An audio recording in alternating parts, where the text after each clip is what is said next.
You can't judge the quality of something based off its price. Just because a game is $70 doesn't mean it's better than one that's $20. But when a game is really cheap, you can't help but be cautious. It's like a bargain bin. A lot of the stuff in there is cheap for a reason. But just like a bargain bin, sometimes you can get pretty lucky and find some quality stuff at a low price. Games like Vampire Survivors and Retro Wave feel almost like you're stealing with how little you had to pay. And another set of examples is Toree 3D and its sequel, Toree 2 by developer Ciactro. Two bite-sized 3D platformers you can grab for $1 each.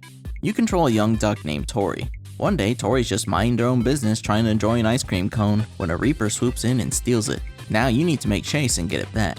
This is a Kirby Squeak Squad-ass story, but I don't really need a lot of motivation for a platformer. And the gameplay is just as simple. You run, you jump, and you double jump. That's it. Not the most versatile of movesets, but for a game of this size, I think keeping it simple was the way to go. Besides, the actual variety comes in with the obstacles scattered across the levels. Throughout your playthrough, you'll be up against powerful fans, conveyor belts, moving trucks, and the scariest of all, ice physics. There's also these little stars scattered throughout you can collect. Get all the stars in every level and you'll unlock a new playable character, MacBat, the lead from the dev's previous game, MacBat64. With him, you're able to fly and fully explore every level. It won't take long to either, because these levels are all about 2 minutes long each, and with 9 levels total, that means you can clear this game in under half an hour. But upon beating a stage, you're given a rank based on how fast you reach the goal, from rank C up to rank S. It's a lot like a Sonic game in that way. Speaking of Sonic, does this level seem familiar to you?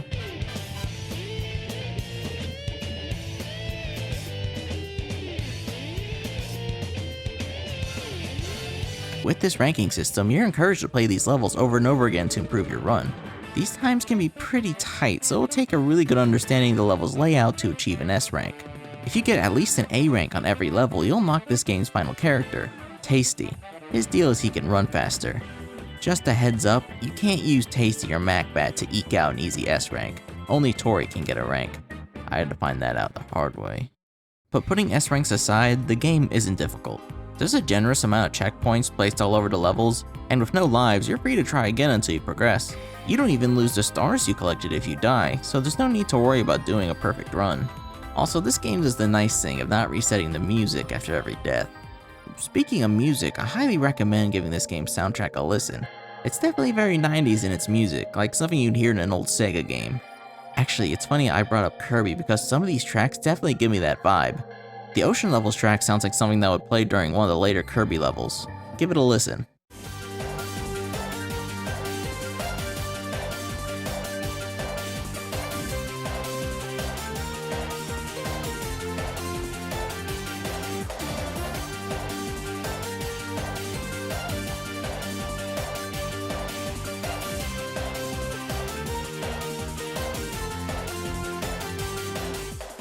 The graphics are just as 90s. It's like a Sega Saturn had a baby with a Vaporwave album cover. Lots of pinks, purples, and blues with a low poly count and simple textures. It's easy on the eyes, and as a staunch defender of the early 3D aesthetic, I'm a big fan. It's very inviting. Except when it's not. Yeah, you may have noticed the horror tag on this game's Steam page. That's not exactly wrong. Toree 3D was originally part of the 2021 Haunted PS1 demo disc, a collection of demos with a retro aesthetic and horror elements. 1 month later, the full game was released. At first, these horror elements are completely hidden. There are these holes in the first level that seem to reveal the game's code, but there's really nothing scary. Then you get to the third level, Slidey Ice. It seems like a good time going down these big ice slides. Look, Toree even has some earmuffs and a scarf. We're having fun! And then as you get near the end of the level, all of a sudden this giant mouth just appears. No build-up, no explanation, just a large, sharp-toothed mouth appears, looking ready to gobble us up. After that, we have Neo Osaka. We're jumping from truck to truck and things are going fine. But as we near the end of the level, we hear this.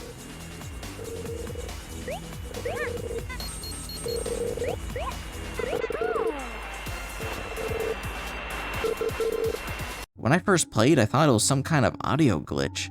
Little did I know the game was preparing me for what was next. Starry Sky. This is where the game fully revels in that horror tag. You think because this is the first level to reuse a theme, it won't have much new to show you, but as you approach these large stars, which litter the backdrop of the city,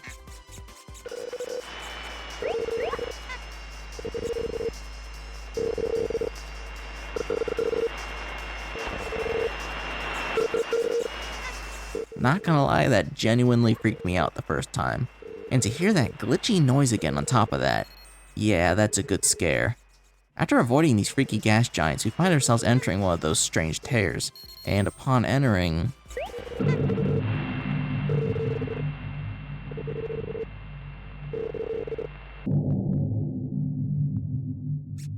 Oh, okay. I was pretty excited at this point. My mind was racing, wondering what was coming next. The horror elements hidden behind a cute exterior, and the tears full of a code made me think I might be in for something more meta. Like maybe the Reaper was a manifestation of unused code that managed to break into the game, twisting the otherwise harmless elements of these levels as revenge. But unfortunately, the horror elements really peter out after this. There are these pointy tooth snowball guys in Hungry Mountain Peak, which are definitely shocking. However, they can only be so scary when they're stuck in place. Even the last level isn't exactly scary, more so a bit trippy. It's bits from the previous levels all floating haphazardly in the black void, all while large apparitions of the Reaper observe. But for a final level, it feels rather easy. It doesn't come across as a test of skill, and it's rather short. You don't even confront the Reaper, the game ends with you grabbing your ice cream and that's it. And that's probably my biggest problem with Toree 3D. Well, as big a problem as you can have with a $1 game. It just ends so anticlimactically. But that's where the sequel comes in. 5 months after the release of Toree 3D, Ciactro released Toree 2. Same plot as the first one, the Reaper steals our ice cream, we need to get it back. Dude, at this point, just buy your own cone. We are once again tasked with clearing 9 short levels, with optional collectible stars scattered throughout. But if there's one thing setting this apart from Toree 3D, it's that the levels are definitely built with speed in mind. For one, there's not as many obstacles that force you to sit and wait. Plus there are these gates that give you a burst of speed and these rings in the air that shoot you forward. Also feels like conveyor belts are used a lot more liberally too. But an even more important addition, one that changes the whole game. Toree gets 2 new outfits. The fedora is my favorite. Being serious though, the horror tag is absent for this game, and I'd say it's apt. There are definitely some eerie elements still left over, like this large creature in Sparkle Park, or the backdrop of the final level, but you can definitely feel these elements being pushed to the background, as opposed to Toree 3D where they are a bit more pronounced. Speaking of the final level, this is a big improvement on the first games. For one, the theme is unique, taking place on these stone structures amid a fog surrounded by faceless statues, large jellyfish, and cherry blossoms. Old elements from the previous game return too, like those tears, and even one of those big spooky stars. Even makes the same noise. When we reach the end, we actually confront the Reaper and are treated to this game's final boss.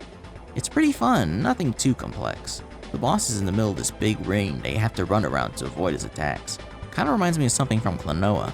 Each of these 4 orbs he's using has images from each of the levels, and when they do an attack, they use an element from said level. It's a neat way to tie this whole game together and make this feel like you're overcoming all your past challenges one final time. After an attack, the orb will drop down, and you can smack it back. Do this enough times and you win. Toree reunites with their ice cream cone, but after seeing how sad the Reaper is, they decide to share it. The end. Or is it? Just a few months after release, the game was given a free holiday update that added more levels. These are much bigger and are built like something out of Banjo-Kazooie, where you explore and find items. Check them out, they're under the bonus section on the menu. Overall, the Toree duology is short but sweet, and for a total cost of $2, it's hard to really complain. Like, I could bring up how it's kind of annoying that Toree makes this noise every time I land. And the fact that the music's volume can be changed but not the sound effects. But then I remember I purchased this for less than a McDonald's hash brown and just shrugged it off. If you're looking for some basic 3D platforming fun you can knock out in an hour, check these out. They're both available on Steam and Nintendo Switch. And also make sure to check out Ciactro's other titles, MacBat 64, Beanie, and Super Kiwi 64. Maybe I'll do a video on some of these one day. But if it's more Toree you crave, you'll be happy to know that Ciactro is currently developing a sequel, Toree Saturn, and it's set to release this year. So if you're interested, make sure you wishlist it. That's all for now. Have a nice night.